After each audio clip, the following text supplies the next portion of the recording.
প্রিয় ইসলামী ভাই ও বোনেরা, আমি আজকে আপনাদেরকে একটি ঘটনা শোনাবো, যে ঘটনাটির মধ্যে অনেক ভয়াবহ কথা রয়েছে, যেটা শুনে আপনি একটু ভাববেন আপনি আমি এরকম করতেছি না তো।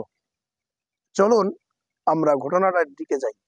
এর পূর্বে আমি বলবো আপনি ভিডিওটি শেয়ার করে সকলকে জানিয়ে দিন এই মেসেজটি, যাতে তারাও আপনার একটি শেয়ারের মাধ্যমে শিখতে পারে। ঘটনাটি হচ্ছে, এক ব্যক্তির বোন মারা গেল। মারা যাওয়ার পরে সে ইসলামী ভাই ওনার বোনকে কবরে দাফন করে আসলো। দাফন করে ঘরে আসার পরে ওনার মনে পড়লো যে আমার একটি টাকার থলে ছিল, যে টাকার থলেটি হয়তোবা আমার বোনকে কবর দেওয়ার সময়, মাটি দেওয়ার সময় সেখানে পড়ে গিয়েছিল। তখন সে ইসলামী ভাই ঘর থেকে আবার সে স্থানে যায় এবং টাকার থলেটি সে তালাশ করতে থাকে। তালাশ করতে করতে পাচ্ছিল না। এক পর্যায়ে তার মনে হলো যে আমার টাকার থলেটি হয়তো কবরের ভিতরে পড়ে গিয়েছে।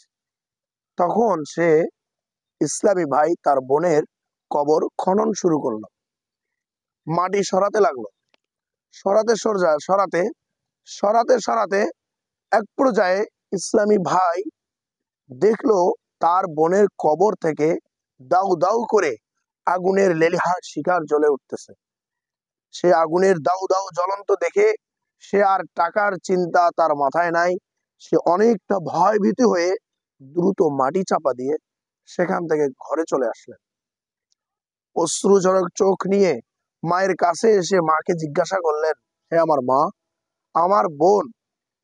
আমার বোন দুনিয়াতে কি রকম ছিল, কি আমল করত, কি তার চরিত্র ছিল? তার মা বলতে লাগলো, বাবা কেন এই প্রশ্ন কেন? তখন সে ইসলামী ভাই বলল, মা আপনি আমাকে বলুন আমার বোনের দুনিয়াতে কি আমল ছিল। তার মা বলতে লাগলো, বাবা তোমার বোন তো দুনিয়াতে ভালো ছিল, কোনো খারাপ আমল তো ছিল না। তা বললো, তুমি বলো। তা তার মা বারবার যখন এভাবে ছেলে যখন বারবার মাকে এভাবে বলতেছে, তার মা উত্তর দিল যে, বাবা কেন তুমি বারবার জিজ্ঞাসা করতেছো, একটু আমাকে বলো। তখন ছেলে বলল, মা আমার কিছুক্ষণ পূর্বে আমার বোনকে কবর দেওয়ার সময় আমার মনে হচ্ছিল আমার টাকার থলে আমার বোনের কবরে পড়ে গেছে। তো আমি সেটা আনার জন্য কবর খনন করতে যাই এবং খনন করে টাকার থলে বের করতে চাই। তো সেখানে আমি খনন করে গিয়ে দেখলাম আমার বোনের কবরে আগুনের লেলিহান শিখা জ্বলে উঠতেছে।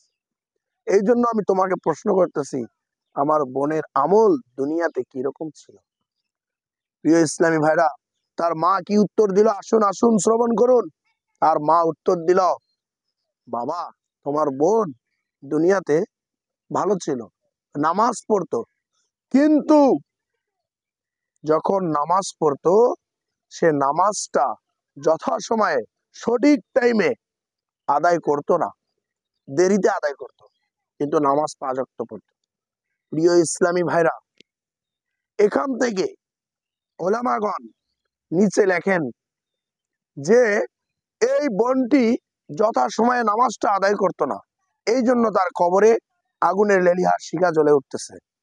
আপনি আমি একটু ভাবুন, আপনি আমি নামাজ আদায় করতেছি, উনি যথাসময়ে আদায় করেনি, এই জন্য ওনার এই অবস্থা। আল্লাহ আল্লাহ, না জানি কত ইসলামী ভাই বোন আমরা এমন রয়েছি যারা তো নামাজই পড়ি না। আল্লাহ তাআলার কাছে দোয়া করি, আল্লাহ তাআলা যেন আমাদেরকে যথাসময়ে নামাজ আদায় করার তৌফিক দান করেন।